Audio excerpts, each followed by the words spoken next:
I got the bubbly. Oh, she's got the bubbly. I got the bubbly. All All right. right. Ladies and gentlemen, welcome to a special edition of Wrestling Reality Rundown. We welcome you to this all fallout from All Out. We are here with Liv. Unfortunately, Stephen could not be here today because of some personal stuff, but we, of course, wish Stephen the best right now. But right now, we're going to be discussing all the happenings from last Saturday's All Out pay-per-view event. And we have someone who is fresh from All Out in Chicago, and that would be Miss Liv 1122. Here I am. Woo! Well, so Liv, let's kind of discuss about your weekend because you did go to Chicago for this pay-per-view event, and it all started off with Starrcast. Do you have any interesting stories that happened from that weekend in Starrcast? I mean, I should save like the interesting stuff for like after, because like all the fun stuff was like the after party from All Out. But I do want to just say to people that are thinking of maybe doing Starrcast that it gets very expensive very fast. So like I don't know if anyone else has been to like any regular wrestling conventions, like on WrestleMania they do WrestleCon. It is totally different from that. Like WrestleCon, you have to pay for literally everything. You have to pay for a band to get into the big area where they do the like what they call collector's corner, which is where they have like vendors. And then they also have the non-AEW wrestlers down there doing photo ops and everything. Then they have a separate room for AEW wrestlers. And then like a premium, kind of like a premium room where they'll take pictures for you with other people. So like total, I think I probably spent at least $300 just on Starrcast, and it was 100% not worth it because... Really? Yeah, so like thinking about it, like it's just very, I don't know how to describe it. So like they do flash sales, which will cut the like prices of their meet and greets in half, but it still does like the pricing for it is like very obviously like they're gonna take a portion of that profit, and then the boys or whoever will or girls will get the rest of it, because it's like I've met almost all these people before, and the pricing was their half off price. Like when they run their own merch tables and stuff like that. So I thought that was a little like disappointing, because like I said, almost every single one of them that actually all of them that I have met before. Mm-hmm. So there's no like for almost half the price that they're charging you. Plus you have to pay admission, and that literally just gets you in this room where you can go look around at wrestling stuff. That has no bearing on your meet and greets at all. You still have to pay for those as well. So, yeah, I mean, but like overall, it was really fun. Like it was fun to be able to walk in and out and like just like, and they're very like Starrcast is very very specific about what you can and can't do, because like I stayed at the hotel that Starrcast was at. And then a lot of the wrestlers, like they're amazing. Like they'll talk to you and everything. But if you're like, hey, like even if you're having like a fun time with them or something, or like you're hanging out having like a drink with them, they're like, we can't even take pictures together because Starrcast won't allow that. Like my friend got a picture with Effie, and he's like, don't post it because I'll get in trouble by Starrcast for taking a picture and not having somebody pay for it. Right. Which is kind of like, why? But other than that, it was really fun. Who were some of the people that you met at Starrcast? So do you want me to go through my day and do that? I'll look. Sure. Okay. So I only did meet and greets on Friday, I believe. Yeah, the Friday, because I got there Friday and left Sunday. My first... Oh, okay. So my first meet and greet was Jungle Boy and Luchasaurus. Of course. Yes. I mean, that one was cool because they kind of stuck everyone in you had like, for all the pictures you had time slots. So like Jungle Boy and Luchasaurus was like 11 to 2. So they had you like everybody line up, and you walked into this room, and they had like a big huge Starrcast background set up behind it, and then they had professional people taking those photos. I'm not sure why they chose them out of everyone to do that, just because it was not random, but probably because like they didn't even put SCU in one of those either. That just kind of confused me, but it was really cool. They took a professional picture, and then within the hour, it was on this big document, and you got to take your picture and save it and everything. And then we went into the main room, and I got a meet and greet with, let's see, Marco Stunt. Really cool. Really, really cool guy. It's amazing to me how small this guy really is, because like that was this weekend on All Out. It was actually the first time that I'd actually seen him, and he is like very small. Yeah, so I've met him a couple times, but like we all spent a lot of time together during Starrcast, which was cool. Like the whole weekend. Like I met his parents and his younger brother, who's also a wrestler. He's probably one of the best guys like ever. Super sweet. Yeah, I think he's like 5'2". I'm 5'4". So I had to like bend down a little bit and stuff. Yeah, and then I met Sammy Guevara. Another obvious one. Allie and Rosemary. And then I think that was it actually. I only did 4 meet and greets. And then I went to one of the shows that they were doing that night. It was called GCW, Game Changer Wrestling, which is really cool. And they had a lot of people there. Like I got Ethan Page. I've known for a while. He's cool. He let me hold all the belts. He has like 5 belts right now. So I held the X Division belt, and I think I think he holds another belt. Tag titles? Yes, one of those. Yeah. So I literally was I have a picture of holding 5 different belts of his because he made me hold them. I was like, no, I don't really want to do that, but it's fine. He's like, no, take them. Okay. So yeah, it is a really fun weekend. It's just a lot to pay for how much. Like I said, like I think just on Starrcast, not even including like the extra stuff I bought, was like $300. But that also included the after party, which was literally the most fun part about the whole weekend. So kind of made it all worth it. Is there any other stories from the weekend before we get into the All Out pay-per-view? No, like I said, we'll probably do the after party after because it's funny. Like it's a funny thing. It's just a lot of the funny things that happen were all a lot of like drunken like wrestlers doing funny things. Of course. But it was always like there was a lot going on the whole weekend. So. But especially with having Joey Janela there, I remember hearing a lot of stories about him from that after party. But I'm sure Liv's gonna have a lot. I'm sure Liv's gonna have a lot of stories about that in the after party. We do have to build that quarter hour to that big after parties. But first, we're gonna discuss All Out. It will happen this past Saturday, August the 31st. And Liv, what was sort of your first impressions on the production of AEW when you walked in terms of like their staging, their lighting, the way they had everything like set up? What was kind of your impressions once you entered? So before I get into that, I want to say how crazy it was walking into the building. It was like, what, 12,000 people were there, something like that? Oh, yeah, something around that. So getting in, so we got the show, the doors opened at 5. We got there like exactly at 5. And the crowd was insane. I believe I posted a video on my Twitter of the line. Like, it was probably, so like there was a huge just crowd of people, right where like the entrance is, like a huge crowd, and then they started building like a gate so that people couldn't just kind of jump in. But by the time we got there was probably at least 3,000 people there already.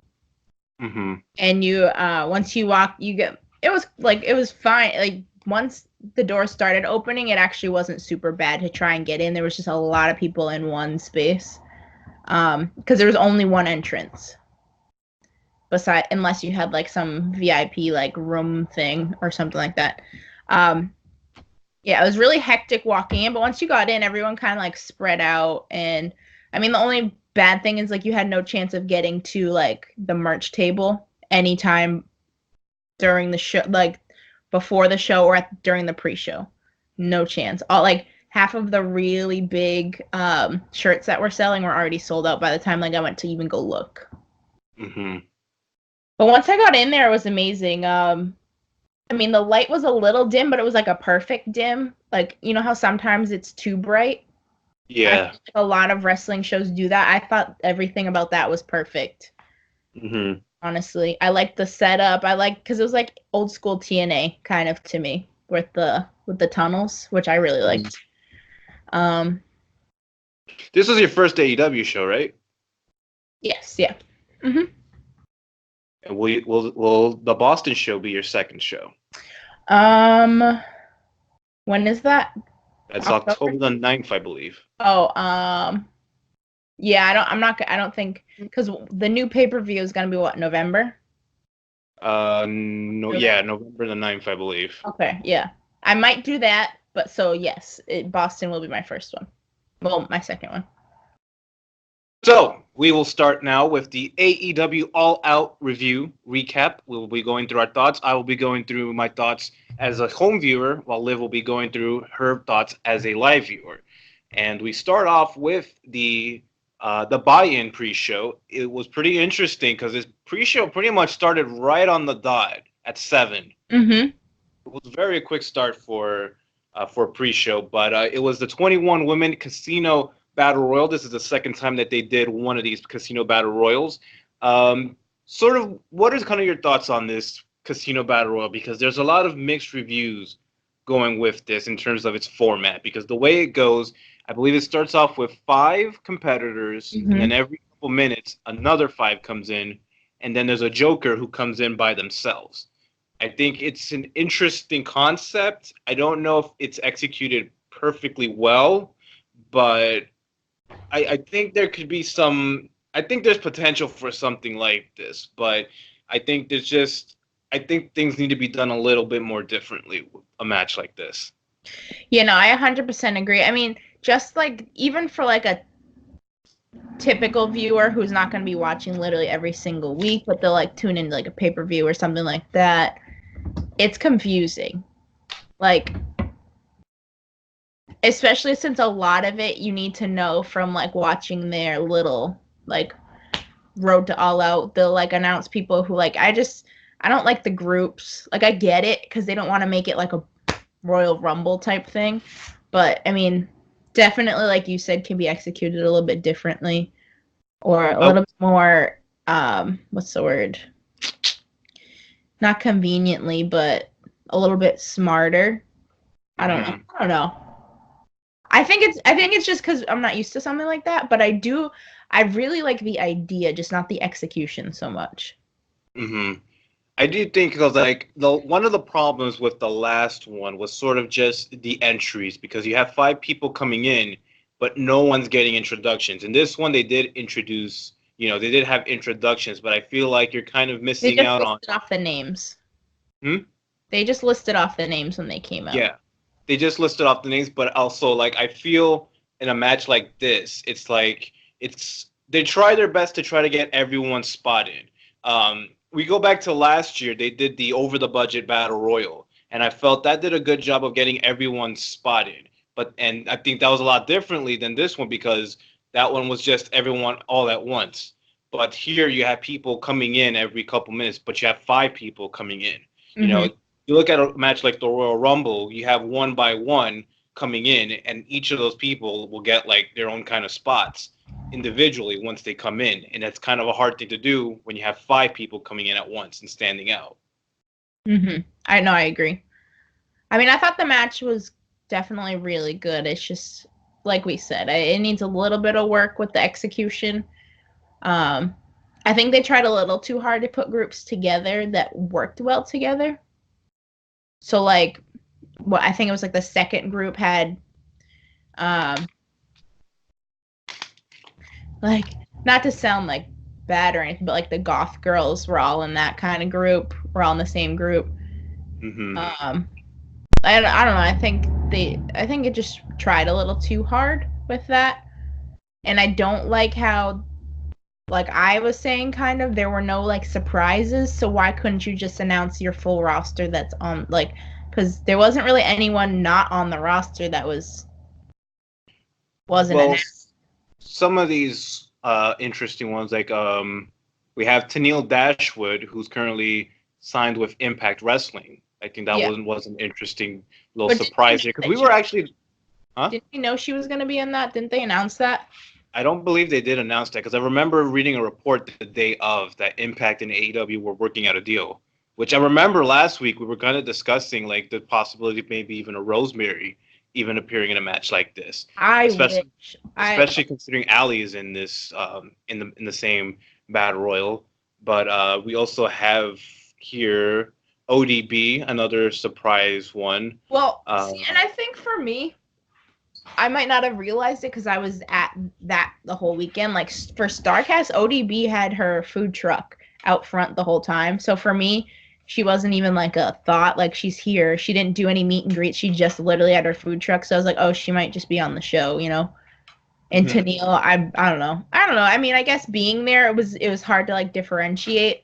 I guess than not being there and being like, oh, cool, she's here. But it's like I saw ODB literally like every day of the weekend. I saw Tennille; she was sitting at a table every day. But it So, was cool to see Mercedes Martinez also oh, being the yeah. Joker. Mhm. That was definitely a nice surprise, and it was definitely surprising because it's like a name like that, like especially for the Joker, because it's like you're singling out one amongst the pack, and I Yeah, feel like that would be best reserved for a surprise. And I think, not to say like Mercedes Martinez was a big surprise, I think she was, but it's just that it's more so like to whom is that a big surprise to? Because I feel like for that it's kind of more of like a hardcore based fan rather than a casual yeah, fan. Well, she did get a good reaction. She got, I believe, she got some holy shit chants when she came out too. What did she yeah, not? yeah. So Also, and that's kind of also what I wasn't a huge fan of for the show. So like me personally, I didn't even realize that Tennille wasn't like in like they didn't announce her because there was literally like not that there was no reaction, but by the time she gets to the ring and everyone realizes, like everyone's just cheering anyways. Like it wasn't like she walks out and we're all like, "Oh my god!" But it's literally just five girls walking out at the same time and you're trying to figure out who each one of like I realized who they were because I was right there like literally like as they were walking out. someone on the nosebleeds wouldn't recognize any of them. No, exactly, yeah. Exactly. So But the match was won by Nyla Rose. She will be facing the winner of a later match that we will be discussing for the inaugural AEW Women's World Championship. I thought they did a good job of making Nyla Rose the dominant, monster in the match because usually for those battle royals, Royal Rumble type matches, you get one of those that will just chuck people out of the ring, and she had 10 eliminations, 10 of 21, so almost half of the field. So they're definitely doing, all they can to kind of build her up for that October 2nd title match. yep, I agree. So the second match on the buy-in, we had Private Party taking on Angelico and Jack Evans. I think Private Party, they're definitely one of the more charismatic tag teams that they have. It certainly separates them from many of the other tag teams. I can't say much about Angelico and Jack Evans because to me it seems like they're great wrestlers, but I just don't think there are much people that really care for both of them other than they're a good tag team. Yeah, I agree. That one, so Private Party was definitely the favorite of that match. It was really cool to see because, like I've said before, they're a team I grew up like watching when I was going to shows and stuff out of House of Glory Wrestling. Like I knew them before they were even a tag team with each other. Like Mark Quinn, the older one with the braids. Um, he used to be like a singles wrestler, and then Isaiah Cassidy at one point was like thrown in as his little cousin or something, helping him fight for a match before they were even a tag team together. So it was really cool to see that. I really wished that they did grab the win, but I can see why not because they are such a newer tag team. Whereas Angelico and Jack Evans are kind of veterans. I would see why they would want to put them in a match with somebody. Like, I would have loved to see them versus Best Friends, but that they didn't win. So, as we'll get into. It was definitely the right choice for Private Party to win, considering the October No, Private Party 2nd. lost. No, they won. Oh, they did? Yeah. Oh my god, wait, are you sure? What? Oh, they did win? Holy They crap. did. Are you sure? Yeah, they did. Okay. All right, delete. We can redo this if you want. Okay. No, I really thought they lost, though. They no, won. Your Best Friends. Okay. Why did I think they lost? Oh, yeah, because then Jack Evans and... They attacked them afterwards. Okay, yeah. Okay, that's what it was. Okay. Speaking of party, we start off the main portion of the pay-per-view with SoCal Uncensored taking on the newly named Jurassic Express, the team of Jungle Boy, Luchasaurus, and Marco Stunt. SoCal Uncensored got the win here. I think it's very surprising that they got the win, considering I think Jungle Boy, Luchasaurus, and Marco Stunt, they've got a great team going on here. I think they're very likable. They're really over. I think they've got a great group. They really work well together, and I just think I thought Luchasaurus like really shined in this match. Like he came across like such an amazing star in this. Mm-hmm. And, Luchasaurus got the biggest pop out of all of them. Like you just look at him and it's like you just the look itself, like just his in-ring style, the pairing with him and Jungle Boy and Marco Stunt. I think like three different. I think with Jungle Boy, it's like you can kind of see the similarities, but Marco Stunt's like I think also adds like a fun little factor into that team. Yeah, that was obviously the match I was looking forward to the most because I love all of them. I really, and I'm not even joking just because like I love them, but their chemistry in the ring is like unmatched to like people who have been wrestling together for so long.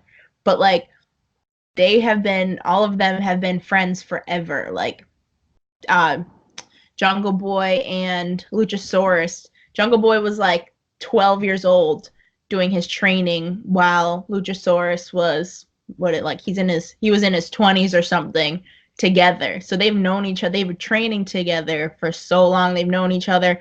Marco and Jungle Boy are like brothers. Like I'll get into that during the after party, but it was like literally the cutest thing. They're like brothers. But yeah, that was my favorite. That was one of my favorite matches of the night, just because all my favorite people were in that match. I was really upset when SoCal got the win, but I do understand I could understand why, because like again the veterans type thing, because the boys all have a lot of potential.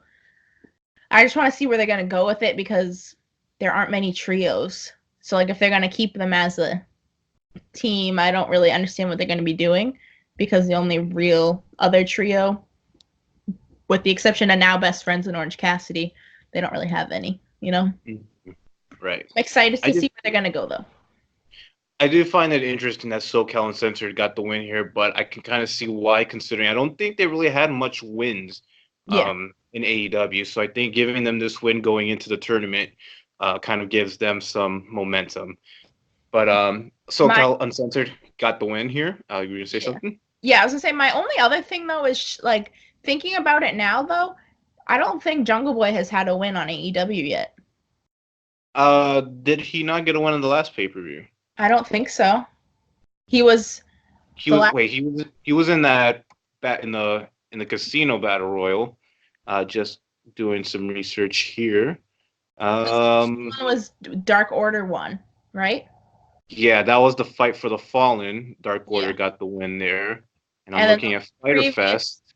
Previous one, his team may have won, but I still don't even think his team won. No, it was a 4-way match with Adam Page, Havoc, and MJF. Yeah. And Adam Page got the win in that one. Yep. So he hasn't won one. He hasn't won a match in AEW yet. But for me though, that's kind of it's not a concerning thing. It's it's kind of confusing to me because if you see a lot of the media stuff that they pull Jungle Boy and put him. I think it's because he's based in LA, so it's easy for him to do all that stuff. But they don't put him on it. Like, they put him in everything. Like, all their big, like, promo shots they've done with, like, Tony Khan and, like, the TNT party that they had. It's just, yeah, kind of salty about it, but, I'll get over it. Well, hopefully Jungle Boy or Jurassic Express, will get a win eventually soon. Of course, we have the tag team tournament coming up. I will definitely, love to see them kind of go far in that because those three together work very well. They're definitely very over, and I think they're definitely gonna be one of the top tag teams, one of the top trios in AEW. I agree. I just don't know if they're gonna put them in there, because how would they do that with the trios? Well, you could just pick two. Like I would think Jungle Boy and Luchasaurus would be the two that they'd go with. Just like SoCal and Censored would probably. Just like SoCal and Censored probably Frankie Kazarian and Scorpio. Oh, and then Christopher is like singles. Yeah, that's kind of how it's been. Okay. But going to a singles match. Can dig it. I'm not just saying. Going to a singles match, we have Kenny Omega taking on Liv's favorite wrestler, Pac. This was a last-minute replacement because of course was currently dealing with MRSA, and Pac was it's interesting because Tony Khan kind of said that Pac was going to be part of the show. I don't know what exactly, if he was going to be doing some sort of angle after this match, but yeah, they had a 23-minute match. I think it's pretty interesting considering like Kenny Omega is the one with a future feud with Moxley coming out of this match. But they went with Pac in this one, I believe this is his first match in AEW, so you probably want to get him a big win coming out of, the whole situation with him and Adam Page that they were supposed to have a match at Double or Nothing. But, yeah, I think it's pretty interesting that Omega kind of got the loss here. I think everyone was kind of surprised by that one. Oh, literally everyone was, like, the whole building was pissed. Like, chanting bullshit, like, everything. Like, literally, we all kind of, once they rung the bell, we all kind of, like, stopped for, like, 5 seconds. Like, literally no reaction. We're all like, did that just happen? Like, it was, like, confusing because we're all like, why? Like, what? So, like, in my area, we were all kind of discussing, and we're like, Pac doesn't have the best record with, like, backstage camaraderie, so he probably was like, if I have to be on the show, you guys are making me win, kind of a thing. And Kenny's Kenny. But the match was amazing, but the ending, terrible, trash. It's it's interesting because Pac got the win with a submission move that I don't think many people kind of recognized. It's one of those things where it seems like, I feel like, because like this is going to be one of Pac's finishers, so they're kind of introducing it, and I think they introduced it in a good way, making it a credible move by having it submit one of the best wrestlers on the roster. I think that's kind of a good way to kind of get a finisher established. Even if you're kind of sacrificing that big pop or the boos or whatever. I do agree, but is Pac even like really signed to AEW? Is he under contract? It's not really. I don't think that was made clear because I know Tony Khan, like, he was doing the media scrum after the show, and he did mention that Pac would be. What would we say? He would be working with AEW in the future. Yeah, so if he said it like that and he didn't make it known that he has a contract, like, they haven't signed him yet. So, which is just confusing to me, which means in my head, because I know how some of it works and I know how he works as a human being, he probably was like, you guys are going to go underwater or I'll leave you guys to drown, kind of a thing, if you don't let me win. Because Kenny Omega, like, anybody, no matter who you are, is going to get boosted a little bit if they win to Kenny, like, if they beat Kenny Omega. Mm-hmm. But I thought the match was really good, even though I hate him. But, yeah. I was just pissed. The next match, we have an interesting sponsorship. We have the annual Cracker Barrel Clash, which I fully believe will be an annual thing. I do think we're going to be seeing more of these Cracker Barrel Clashes thing. It featured Jimmy Havoc, Darby Allin, and Joey Janela going at it for 15 minutes. This was a complete and utter insanity. There was a lot of crazy creative stuff that I thought that all three of these guys did in this match. I do think Jimmy Havoc, we kind of went over this like last week, and I felt like I was kind of thinking this through. Like I kind of thought like, Darby had the match against Cody on the last one of those like shows. I think Fighter Fest, I think it was, and Joey Janela is Joey Janela. I don't think Jimmy Havoc really had that. He hasn't had really that moment in AEW yet. So I think him getting this win kind of definitely puts him on that pedestal on AEW right now, because he's really just been, just been there for, the past couple of shows. He hasn't really quite stood out. So him getting the win here, I think, gives him some good momentum. Yeah, I mean, so from my perspective, it was a shock that they had Jimmy win, but also like thinking of it in a way of he hasn't had a shot to shine really, like to like get the win or like really show himself. I do get it. Joey Janela was definitely the favorite of the match because it's Joey Janela. It was funny because my dad came to the show with me. I made him come to the show, and he had never seen any of these guys before, but they're all guys that I'm very familiar with. Like, I've met them many times, seen them wrestle. So, like, a lot of it I expected, but that was one of my dad's favorite matches because it was, like, crazy. Like, when Darby does the suicide fall and just, like, everybody in the whole place was just in, like, awe of what's happening right now. But also they did have the comedic factor with the biscuits, and it was one of the most fun matches of the night, honestly. I think Jurassic Express and SCU and this one was the two most fun matches. So going to the next match, we have winner receiving a first round bye in the tournament. We had the Dark Order taking on the Best Friends.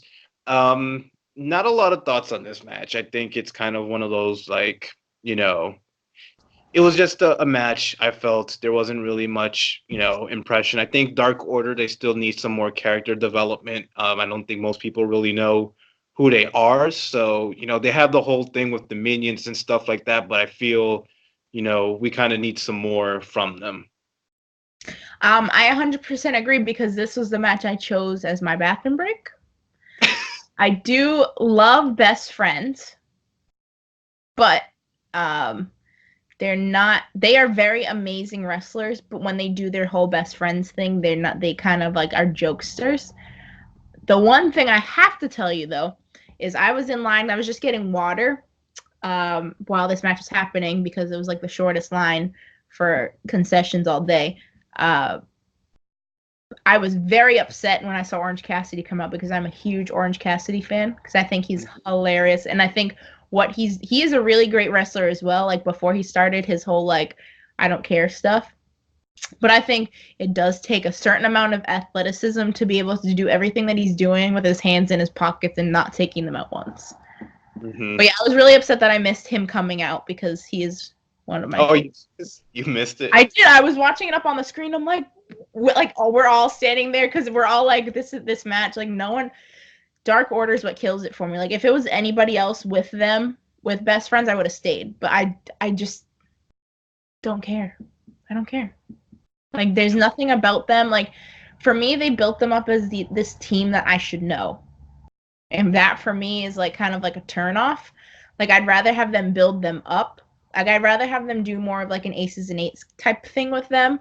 But, like, I don't know who you are. I don't know why you guys are acting like you're such a huge deal. Like, why do you have minions? You ain't shit. But, yeah. That's my thought on that.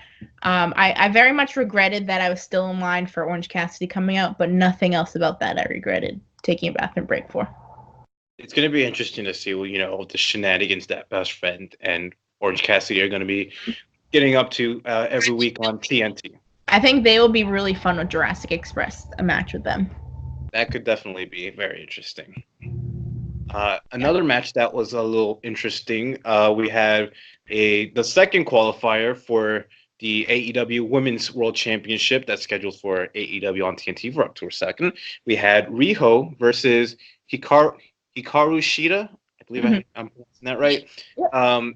Again, you have another match where you kind of have some unknowns competing against each other, but that's kind of like the one thing that I think, when we get to AEW on TNT, it's going to be, weekly television to introduce some of these people and, getting some character development because, yes, you have like being the elite and road to all out, but I think, it's kind of more so your reach and who you're kind of like, reaching towards some of these people when you're presenting some of these talents because this was one of those matches where I think a lot of the people weren't.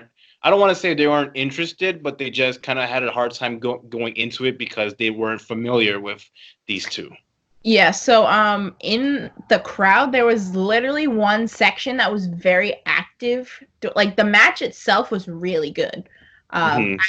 I was kind of upset that they put it so high up on the card because I was like I've heard of them because I mean I just watch a lot of different types of wrestling, but I wasn't super familiar with their work. So I was kind of like, well, why is Kenny and Pac so far down if this match is so far up, kind of a thing. Um, but the match itself was amazing. I think they're both stars. I am looking forward to see more of their work. But it was a very confusing time because, like I said, not a lot of people. Everyone was really excited for the match, but not a lot of people really knew what was going on because we didn't know most of them. Like I said, there were like one whole section that knew them and then scattered everywhere, like had their favorite. So there was no like real. They were like it was literally basically split. Also, we talked a little bit last week that match when it was announced. I don't think they ever said that was going to be the match that qualified for the other. Yeah. So No, that, I think that that did they not? I don't think they did because remember we were talking about it because I was confused. I was like, well, um, because we were giving our predictions, and I was like, well, mine would probably be based on who wins the match that does that. But we were like, and then I remember us talking about that. Well, is this match going to be then? And we were like, no way, no one knows who they are. Why would they be the ones? Kind of a thing. Yeah. Yeah, because I do remember we were kind of discussing that's right, because we were discussing the Battle Royal and practically putting your whole roster on there. So we didn't know who the second qualifier was going to be. So definitely interesting that this was the match they decided to go with for a qualifier. Yeah. Um, so like I said, the match was amazing. I just don't know if I would have chosen them as a qualifying because then to me in my head, just booking wise, I would just automatically assume that Nyla would win because Hmm. she's your contracted star, unless she is a part of some other company that they're doing work with. But I still don't see that being your inaugural champion, not even being signed with you. Hmm. And as you mentioned, this was the qualifier. So on October the 2nd in Washington on the premiere of AEW on TNT, it's going to be Riho versus Nyla Rose for the Women's World Championship. I'm guessing we're kind of agreeing Nyla Rose is probably going to be the winner. Yeah. Yes. They love her there, so I think she's good. I wouldn't be upset. The next match we have Cody versus Sean Spears. Sean Spears was accompanied with Tully Blanchard, and Cody promised that he would have someone in his corner. I think a lot of people were kind of expecting it to be Arn Anderson because of the whole Four Horsemen thing, but we kind of had MJF, and I feel that was kind of somewhat of a like kind of a sub story in the match because there was a lot of a teasing that MJF might have turned with Cody, but they didn't really necessarily go that way, which I think is definitely the right way to go because if you're going to do that turn, which I do think it is happening soon, you I don't definitely think it's want to build happening to it. soon. I think it's gonna happen when we don't expect it because they've been putting a lot of focus on the whole like MJF and Cody story.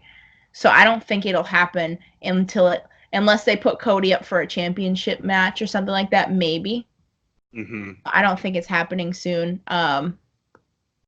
But the seeds have definitely been planted. Oh yeah. So you're definitely expecting it to happen. It's just when is it going to happen? And it's like you said, it's probably going to happen when we least expect it to be. Also, I don't really, not even before we even get into the match itself, I'm not really sure how I feel about that because so far, all of the things that we've seen so far is Cody's friends turning on him. So I'm kind of like, I don't really like that story anymore, you know? Like, I Yeah. think the Sean Spears one was a little bit different only because he did get really hurt, obviously as an accident. So they were able to play on it a little bit more than they probably would have. But at this point, I think it'll be a little too much. I mean, like, MJF's a heel, so he'll have to, like, heel by heart. So he'll have to, unless he goes for a face turn, which I never in a million years will. I don't think that'll even happen. I don't think he'll ever have a face. The character. I don't think MJF's character would work as a babyface. I mean, EC3 did have a couple of babyface runs. Yeah, that's true. But I think for MJF, I think his kind of like lends more into a heel. Yeah. No, yeah, I agree. Because And he's I think definitely, in watching him at Starrcast, he's definitely primed as a heel. Like, he literally, the whole time, I was just, at one point, my friend was in line for Britt Baker, whose line was right next to MJF. He had his own little, like, area off to the side, and her line was, like, MJF's here, and then her line, Britt's here. So I'm just standing there staring at him, observing him. Like, he thinks that he was, like, thinking it's funny, like he puts his feet up on the table, pretends like he's sleeping, has his sunglasses on, pretends like he's like sleeping like this, like eating it was lunch. just funny. Yeah, it was just really funny. But also I'm just like, what a dick. Like, seriously. I'm like, people, and sorry, going back on this, that's my thing with Starrcast. Like, I thought it was really funny that they did it because like there was history there with Conrad and MJF. But I think it's very more so ignorant to charge the fans that much money. I'm pretty sure his meet and greet was at the same price as Mox and CM Punk's were, if not more. I think his was the most expensive meet and greet they had. And MJF doesn't take normal pictures of people. Like, he'll take pictures like giving evil eyes and stuff like that. Like, if I'm gonna pay $175 to meet you, like, yeah, that's how much it was. And it was really $175. Like, it's not like they were just like, yeah, that to me is kind of like, why? But anyways, sorry. But going back to this match, Cody and Sean Spears, I thought it's one of those things that kind of shows what Cody is best at, and that's kind of presenting a match that has a deep story to it. Because we saw it with the Dustin match, we saw it with the match with the Young Bucks, and in this match, Cody's definitely someone that all those years in the WWE has kind of shown like what the importance of having a story within your match. And you have the story here with, as you mentioned, Cody. Cody and Sean were friends for years. Sean turned on him. He pretty much got the whole steel chair thing. Sean kind of coming in with a chip on his shoulder, going after one of the top guys in the company.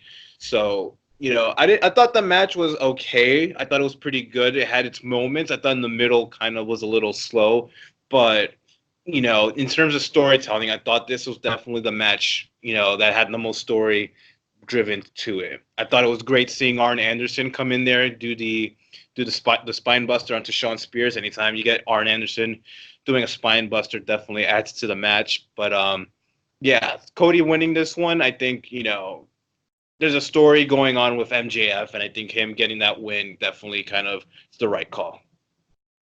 So for that match, I think there was just a lot going on. So like even their entrance for us was kind of like everyone there was kind of like, huh. Because it didn't really fit anywhere. Like, I get it, but it didn't fit. And also, like, why have DDP come out with you instead of like that's the funny thing, because like I don't know if you were able to hear, but like they're walking, they're all serious, they're all seriously, with serious faces, and DDP out of nowhere just says, "Well, this is interesting." It was hilarious. Because they're all like, they all got like dressed in their like, little like Star Trek like outfits and such, yeah. And you have like, it's like, it's really, out of all the people, like DDP, Well, but that's what I'm saying. Dustin literally said the day before that he signed his contract to AEW. So why not have him at least come out with you? Like I was confused. So the whole match itself, there was just so much going on that we were all very like the match was really good, but it was just so much going on. Like I feel like I didn't really even I don't remember their actual match. I just remember all the extra stuff happening. Like my dad popped when Arn Anderson came out because he is a huge Four Horsemen fan. Like Ric Flair is his favorite person ever. But like I don't remember a single thing from that match besides Tully Blanchard, Arn Anderson, and MJF. Like I don't remember anything else. Mm-hmm. And entrance, but like that's why I'm kind of and I'm a huge fan of Cody, so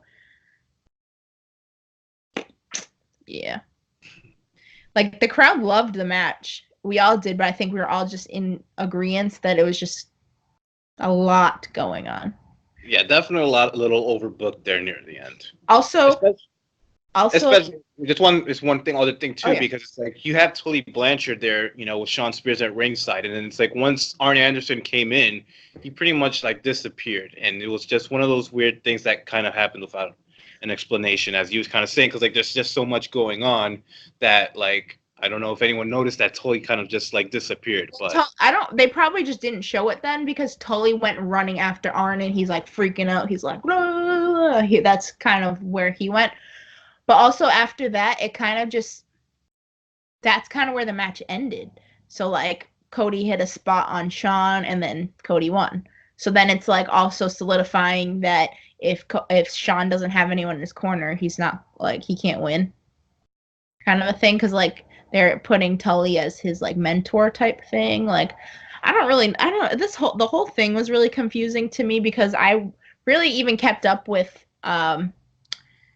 even like Road to All Out and everything. So like I was watching all of that stuff. It was just still really confusing on their relationship. Like also one thing I'd like to note is, so I don't know if they showed it, but in their entrance, I don't necessarily like the way that they did it because they brought Pharaoh out with them.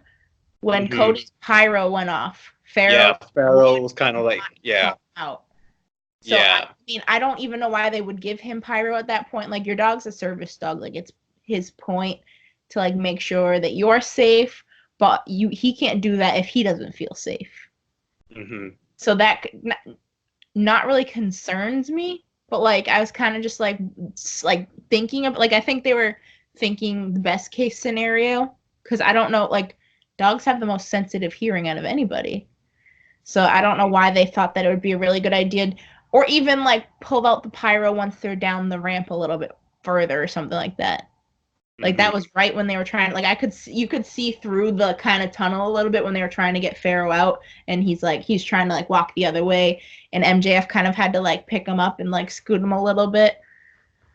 That to me, I really love that he came out because I think that's like an integral part of the story is like having the whole family there. But I don't know. The pyro definitely. I don't think like, pyro was a good decision. Yeah, I think the pyro wasn't a good decision when we're talking like animals. Not that like I'm saying they did anything wrong per se, but I just think that they probably should have thought it through a little bit more before they did it, or even rehearsed it maybe to see how he would maybe react in the first place, or give him earplugs or something. I don't know. Right. There's definitely a big risk when it comes to using animals, which we'll definitely get to a little bit later on. But before we get to that, we had a Escalera de la Muerte match in English that's translated to Ladder of Death. And there was definitely like two spots in this match that someone nearly died. It was the Lucha Bros, Pentagon Jr. and Rey Fenix versus the Young Bucks for the AAA World Tag Team Championships. This match was fucking nuts. There was a lot of stuff that happened in this match. It's like too much for me to note, but like obviously I think some of the points, Mick Jackson, I think took a very scary bump there. Thankfully, he seems to be okay, and And the one spot that I had a big problem with, it's kind of not just with this match, but just some of these matches in general. You have and I think you know where I'm going with this one. You have Pentagon Jr. doing a destroyer to Matt Jackson through a table off the top of a ladder, and to me, it's like you do some of these moves, and it's just like in the end, Matt Jackson is the one that gets the win, and his head was just driven from a top of a ladder onto a table, and I just think I don't know. Some of these kind of matches just aren't necessarily like. I'm not saying like like these type of matches aren't like entertaining or whatnot. They definitely are. They're spectacle. But I just feel like sometimes they just go way too overboard. Like a guy gets his head driven through a table from the top of a ladder, and he's still able to continue the match. Like I think that's pretty crazy. It's a great visual. Don't get me wrong, but it's like at that point I felt like Pentagon should have got the win rather than Matt coming back and continuing the match and actually getting the win. Yeah. So that match was like for me probably match of the whole entire year. I've not seen a match that I enjoyed like watching that much. I was standing up the whole entire time. Brandon Cutler was actually behind me videotaping for probably being the elite or one of those. And he literally like because I was turned around because people would start standing up once like they got out of the ring. And like I said, there were like two TVs like where the entrances are up on the corner. So I would turn around and look at that. Or like we'd see someone drop off and I'm just like this the whole time. And Brandon Cutler is like zooming in my face. I'm like, stop, don't do that. So we may see a cameo from yours truly. That match was the like craziest thing. I don't even know. I can't even get into it because like where do you even begin? It's like seriously, all the spots that were even. Some of them were very concerning because we didn't know. Like we were in the back of the area, so we didn't know what was really going on. But like once we saw them kind of leave the ladder, unless it was inside the ring. One thing I do have an opinion on, which I'm confused as to where they're going with it, because this is the second match I've been to where someone rips off Pentagon's mask. So when I was at that wrestling show in New York a couple of weeks ago, the one where he wrestled John Moxley, rips off the mask. And then I believe it was Matt rips off his mask as well. I'm like, is that going to be a thing they're going to practice doing or what? Because oh no, that's something they've always done with Pentagon and Ray Phoenix. Like really, I've never seen that happen before. Yeah, LAX had when they were feuding with LAX kind of ripped off their masks as well. That's weird. It's just one of the. It's just one. It's interesting because it's just one of those like. It's just a spot, basically, in a match, just to like get them to stop what they're doing to make sure they're like. It's kind of like a dirty kind of. I mean, I guess I just haven't seen. I thought it was weird that I saw it in 2 matches in a row, unless I just really don't pay. I haven't been paying attention that much, like when I've seen them, or something, or maybe even like the matches that they have had recently, they might have like. Yeah, it's commonplace for those two. Oh, okay. Because I know it's like a sacred thing to keep the mask on, which is why I was confused. Mm-hmm. But yeah, okay. But those weren't the only masks that were ripped off because there were 2 men that were dressed in Kennedy and Clinton masks that came in and attacked the Young Bucks, and they ripped off the mask to reveal it was Santana and Ortiz, the former LAX. I think it's interesting. Keeping those names? Well, they were introduced on the broadcast as Santana and Ortiz. They were identified as such. They weren't identified as LAX. So Impact, as the team has stated, LAX will kind of remain with Impact, the name, but it seems they are definitely going. Not well for now. It seems they're still Santana and Ortiz. It's the whole situation with Impact where Impact's allowing them to keep their names. So yeah, we have Santana and Ortiz joining AEW. This I think the AEW tag team division is definitely getting stacked, edition by edition. You have the Young Bucks, you have LAX, you have like who else do you have here? Like, you have Private Party, Angelico and Jack Evans, SoCal and Censor, Jurassic Express. Like you have a lot of great tag teams in this division. I think it's one thing that I think, the Young Bucks are definitely kind of doing well with is, the tag division. I am very excited though because I do feel like LAX might have a chance at winning the tag titles. Mm-hmm. because I can't see the Bucks putting themselves over and making them champions. So that would be my, from right now until we see it go on a little bit further, that would be my guess that LAX gets the belts. Interesting. I would Because definitely. they had the biggest pop of the night, I believe. Their Oh, entrance, the biggest pop of the night. Well, once they ripped off the masks. that is very interesting. I just think, because it's just interesting that you just see a reaction like that from 10,500 people. 2 years ago when they made their debut on Impact, they were kind of relatively unknowns, and I Mm-hmm. think the last 2 years they've definitely done a great job developing,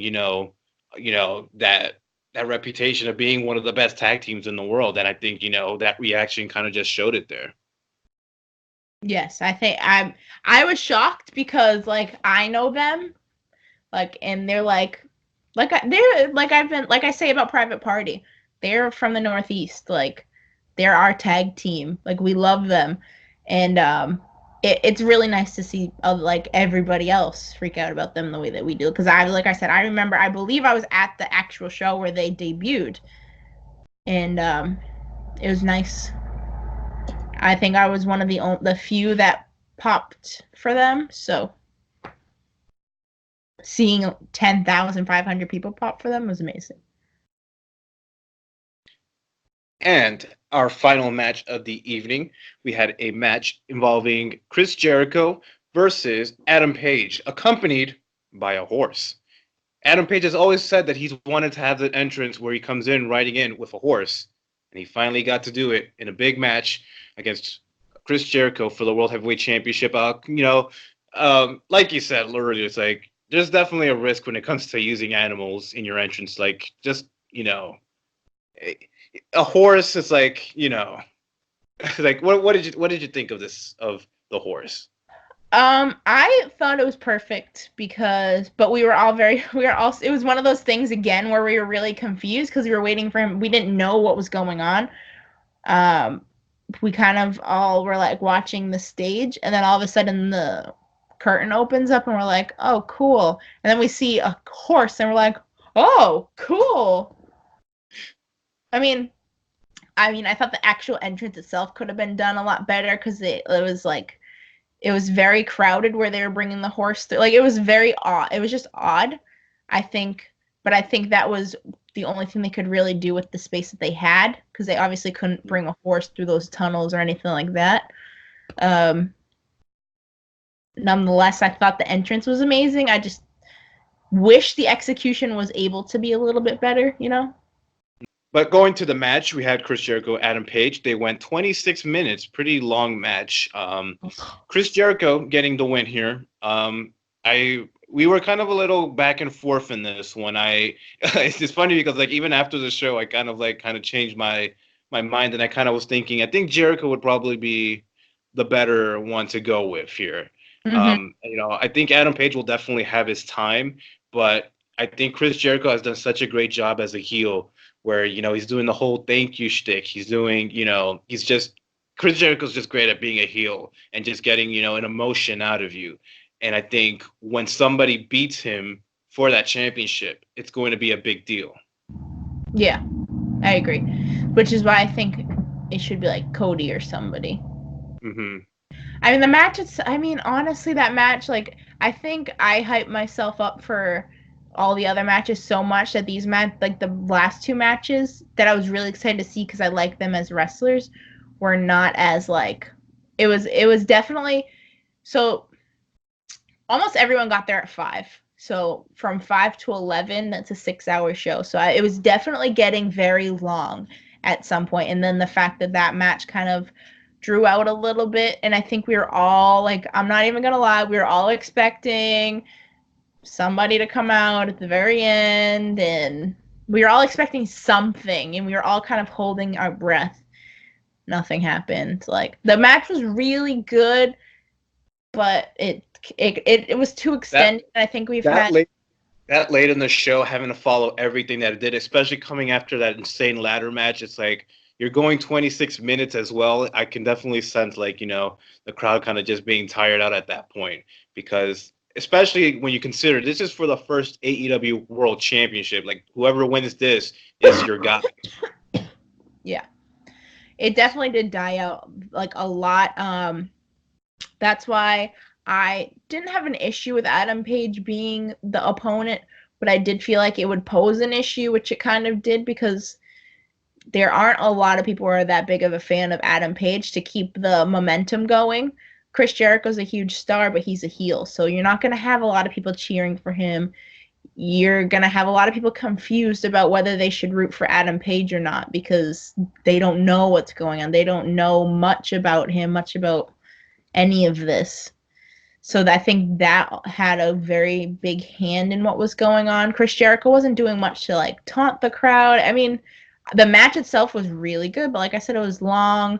There wasn't anything really keeping our like attention there. Mm-hmm. I think it was just the last match blues type of thing, where if we were doing this and it was just going to be like a very technical like match, there should have been some other things to follow up, maybe. Mm-hmm. Yeah. Because like you look at a match like this, and you look at a match like just recently you had Brock Lesnar and Seth Rollins. I think a match like that, having to follow, because I thought SummerSlam was a pretty good show, and that match going, having to follow so much. I thought that was like the perfect match because it was basically a marathon. You didn't have like the rest holds, you didn't have like the breaks, the rest spots. Like that match was just go go go go, and it was a short 15-minute match. While this one was like a 26-minute match that you had some of your usual rests and whatnot. And I think with someone like Chris Jericho, is like Chris Jericho can definitely still go, even for someone his age, but he's definitely kind of like slowed down. But the thing with Jericho is that you're drawn to him. He has a lot of charisma when he's wrestling in the match that you care about him. Just like you said, like with Adam Page, there isn't much that I think the audience really knows about him. So, I think, Jericho winning is definitely, I definitely do agree with him kind of being that first champion. I know a lot of people were, the usual complaints about, like, you have to go with the young guy and, why are you putting the old veteran WWF guys? I just think you have to look at the bigger picture here because, like I said, when someone beats Jericho, like it's gonna probably mean a big deal because that person will have finally shut up Jericho. They will have beaten, a big legend. And a match like this, I didn't really find that much build up to it. I just thought it was just a world title match that was happening. So I kind of disagree. I thought there was a really big build up. Like I loved the way that they built the match itself. They just didn't. I don't know the right word. Like I thought that the build up was right because it was a very awkward placement like of the two together and the way that they did it, especially with the whole like Chris running in the ring and stuff the last show. I loved that, but at the same time I still don't think it made them a good match to like a good match for the both of them, not the actual match itself. I think they did very well with that aspect, but I think the whole execution was not perfect because if this is the biggest match of the night, not just because it's the main event, but it's you're crowning your first champion for a specific like your very first champion for a big company, that I think the match itself should have done something more for everybody. Hmm. It definitely needed a lot more for the match to steal the show because, involving some of these people here, there's definitely some stealing going on.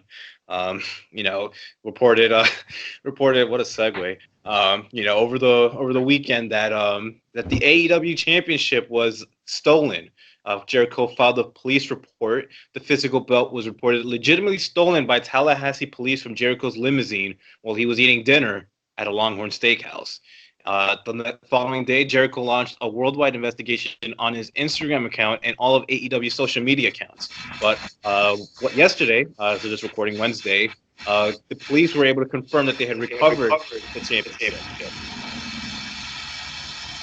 It was definitely, an interesting little story that happened. And a lot of people were kind of wondering whether it was legitimate, whether it was not legitimate. But I mean, a real police report was filed on this. So I do think it was, a legitimate story. But I do think Jericho has done a great job with, kind of playing off of this story. I mean, my God, if you even look at, the whole, the bubbly stuff, it's definitely, again, you see someone like that with Jericho is like, the charisma of Jericho can make anything work. Yeah, I mean, A negative into a positive. he definitely capitalized on the situation. They're obviously he's loving it. He said that he wants the memes and everything to keep going, so definitely turning into a positive. If that had happened to Adam Page or something, that's kind of what I think about. Like something like that happened to him or like somebody else, I don't think they could have played it off like that. I think it would have been a lot worse than people just making jokes about it. So yeah. But that was definitely an interesting story coming out from the weekend. But that was All Out. I thought it was a very, it was a really good show. I think the important thing about this show is kind of getting you ready for October 2nd because it's coming up in just under 4 weeks. Just under 4 weeks, we're going to be premiering on TNT on October the 2nd. I didn't really find that much urgency to like build towards that first show, but I mean, they can always just it's 4 weeks away. So of course I'm sure on Being the Elite there's going to be a lot more hype for that show, of course. But it's going to be interesting, especially considering like, the news today that came out with NXT. Of course, it had been reported NXT is going to be 2 hours on USA, but for the first 2 weeks, only the first hour is going to be on USA, and the other hour is going to be on the network because of scheduling conflict with the USA network. But it's going to be interesting to see that first show coming off of this one because the next pay-per-view will be November the 9th. We have Full Gear. We're going to be having television, so there's going to be 4 weeks to build for this pay-per-view. And so far announced, we have Jon Moxley, Kenny Omega, rekilling that feud. And breaking earlier today, Chris Jericho is going to be defending his World Championship against Cody. That was announced earlier today. I didn't see that. What? It was just recently announced, actually. Okay. So,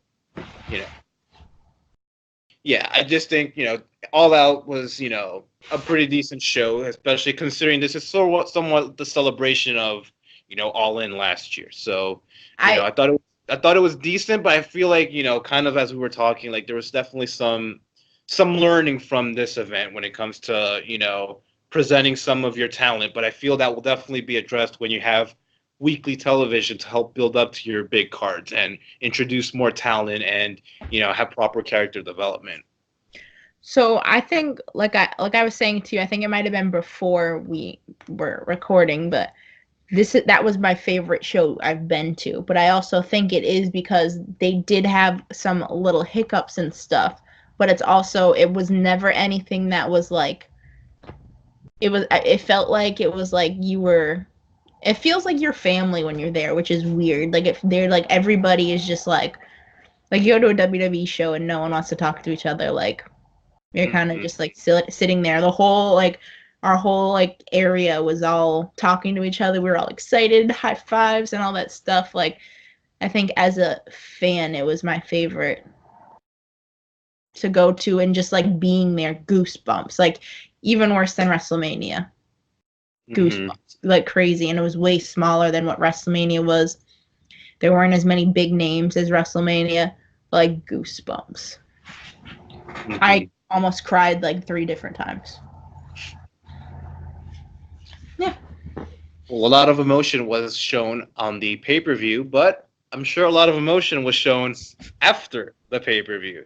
The fallout from All Out Party. So go ahead, Liv. Tell us all the shenanigans that happened on this after party, all the tomfoolery. Tell us what happened. Okay, so starting off, getting out of that arena was crazy. Like I'm not from Chicago, so we had to Uber out, and it took. So we walked out, but Tony Khan was doing like whole goodbye to everybody.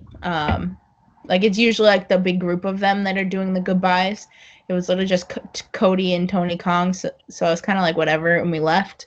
And we were catching an Uber, and it was like so the Uber there was like $20. The Uber back was like 40. I mean, the Uber back was originally 43, and then we go to get our Uber, they canceled on us, and then all of a sudden the prices start going up to like $100. So we're like, yeah, no, we're not gonna like spend $100. And there were like crowds of people just waiting there to leave to catch Ubers. So we went across the street. Like it's in this like weird like little area where there's like a little like gaming complex there, which is kind of probably like a Dave and Buster's type place. And then across the street's like a little steakhouse diner, like restaurant.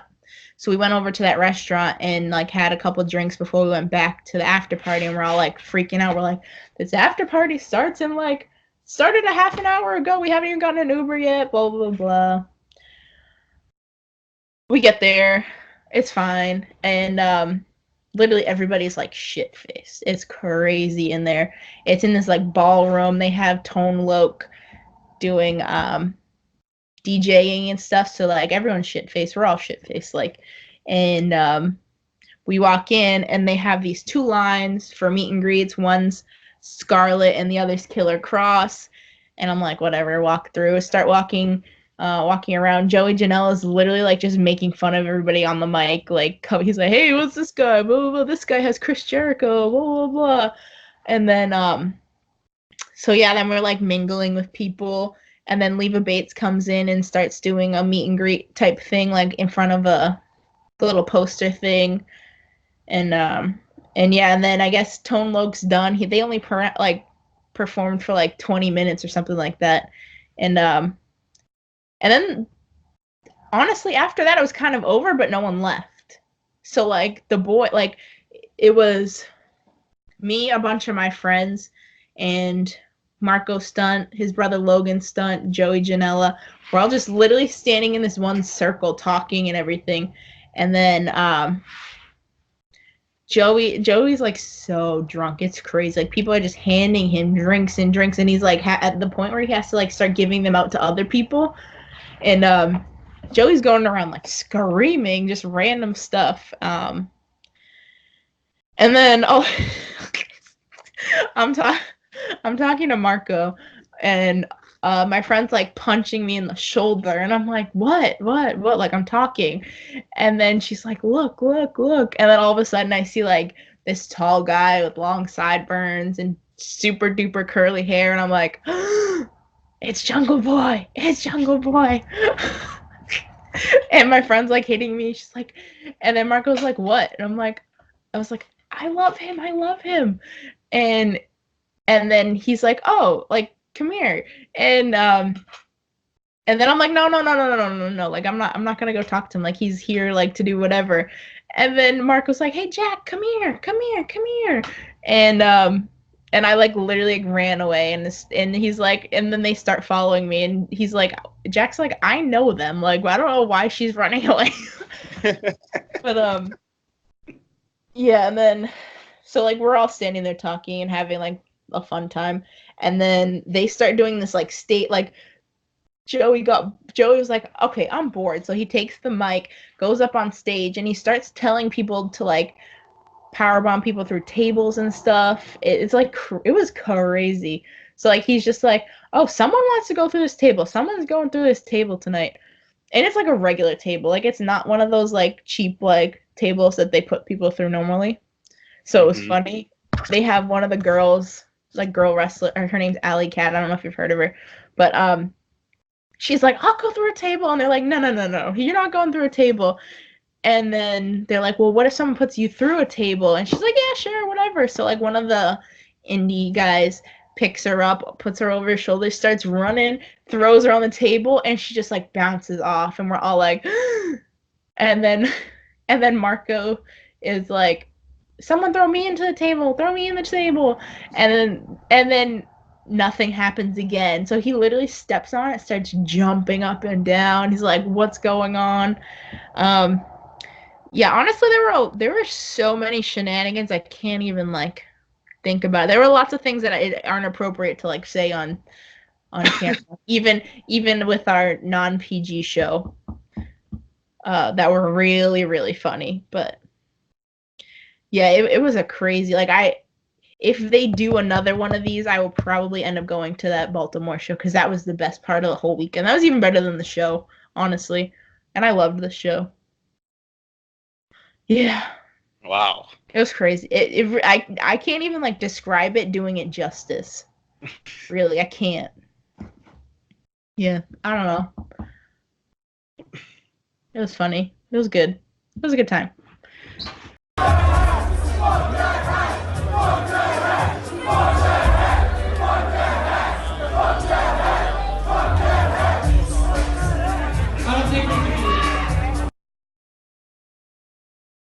In my house.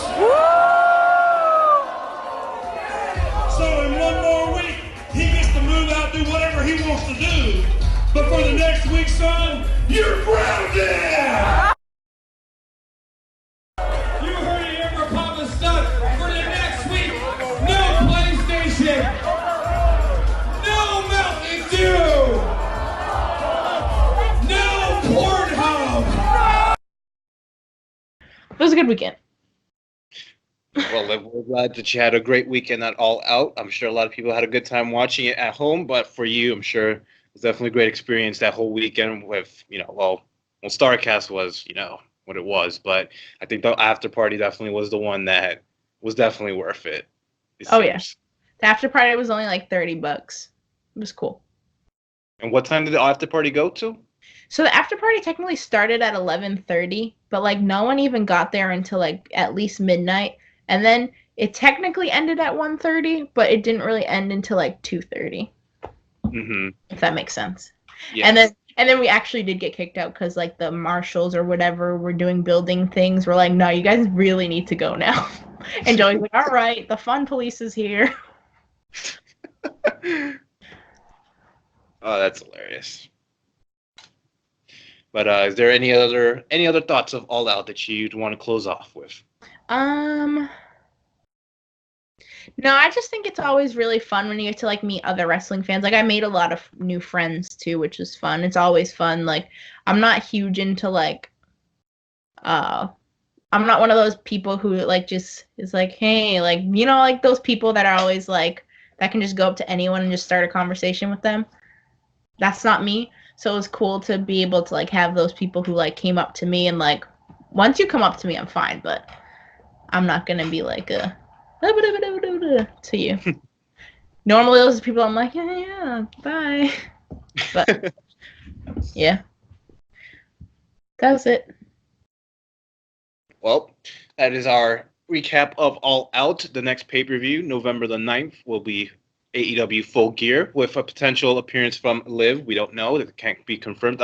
When the tickets go on sale for that? Is that tomorrow? It's tomorrow. Oh God. I'm still recovering.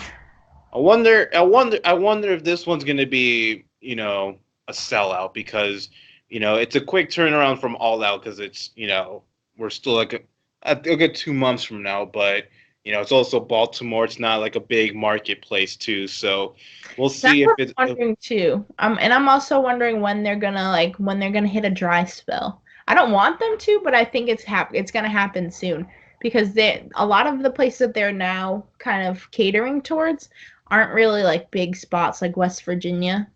Mm-hmm. Like Baltimore confused me a little bit because I was like, why?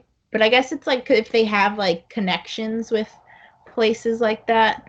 Because I guess Jimmy Seafood was like the popular place that everyone goes to when they go down to Baltimore. I guess they're running at Starrcast or something at least. I don't know. Who knows? Who knows? But until then, we'll find out. We're currently on the build-up for AEW on TNT in a couple weeks. So, with that said, I guess we'll end it here. We would like to thank each and every single one of you for joining us for this fallout from All Out. We hope you enjoyed all of Liv's shenanigans from that weekend. Liv, thank you for sharing your stories. And in the meantime, make sure that you follow us on all of our socials on Twitter at WRR Network FL, on Instagram, WRR Network, Facebook, Wrestling Reality Rundown. Make sure that you sub to us. I think the button's somewhere down here somewhere. I don't know. But make sure you hit that sub button. Make sure you like. Make sure you share. Tell your friends. Tell your family. Send a text, email. Hit us up on MySpace. Do whatever it is to spread the word. Put us in your And, top 10, top 5, top 3, whatever you got. Kick out Tom. Put us up in there. But also make sure that you follow at LiveLive1122. Make sure you follow at the Red Standard. You don't have to follow me, but bump on my number. It's okay. And we'll chat with Follow you. me and look at all my pictures. Exactly. The real fallout from All Out. So until then, thank you for watching us. We'll chat with you next week. Goodbye. Bye. Bye. Sayonara. Go. Get out of here. Adios. Shoot. Go. No.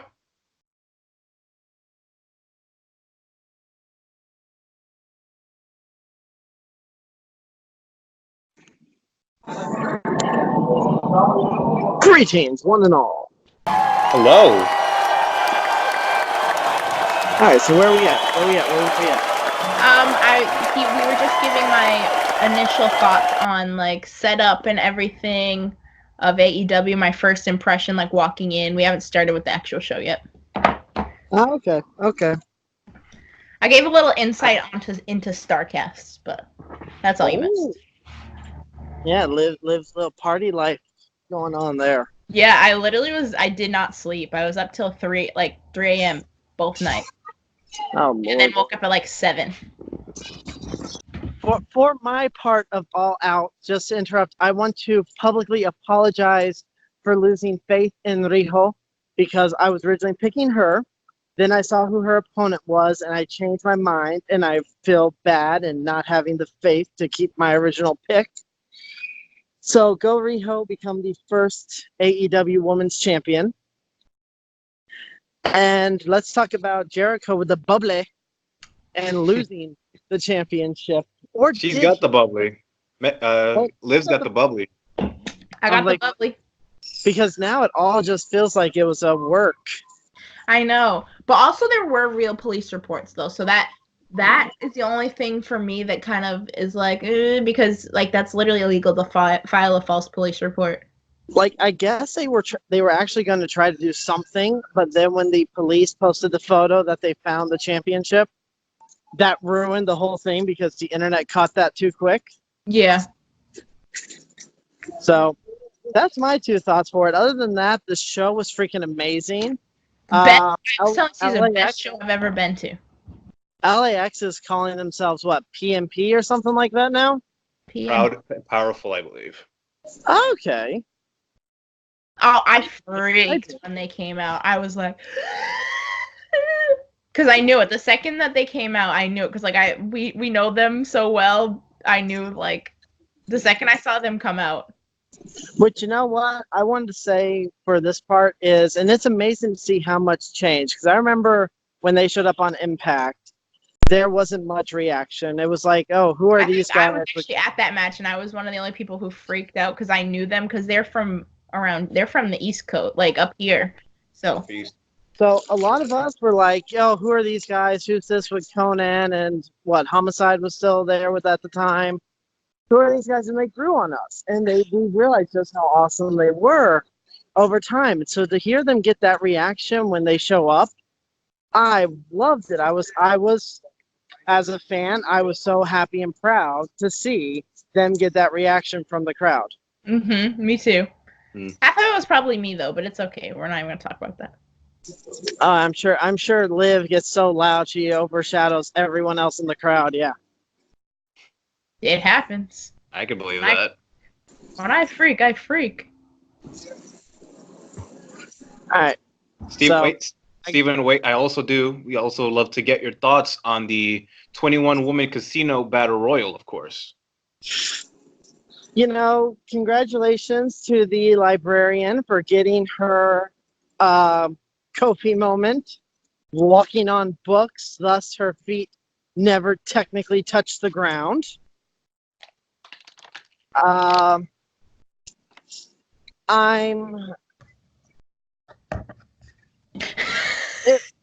torn on this one. I'm torn on this one because I was not expecting it. I have not really seen much from Nyla Rose to be that impressed with her. But I see what they're doing and putting her in the championship match. So we'll see what AEW does with Riho versus Nyla Rose. Hearing them say that Riho got the win previously makes me feel like that's going to be Nyla's payback match. I was happy to see many familiar faces that I know in the Battle Royal. And moments such as poor Shaza McKenzie being super kicked while doing her mid cutesy split. Mm-hmm. But yeah, I was so sad when Allie got knocked out. She like came around my side too, and I was like, ah! And she's like, I know, me too. Allie came in and just went right to work on oh my God, Brandy. So that was cool to see. I appreciated that one. Like that was a tough bunny we haven't seen in a while. Mm-hmm. And she was all shiny and glittery. I was just really surprised they didn't have more. Like, I knew that their Joker would be like a surprise, but I was surprised that they didn't have more surprises. But I mean, at the same time, it is like a pre-show, so expect. I mean, Mercedes Martinez was a pretty cool surprise. Oh, I know. Yeah, I freaked too when I saw her. And I'm kind of hoping she's one of the few that might be actually signed afterwards. Mm-hmm. Because she's Mercedes Martinez, and she's one of the most badass women around.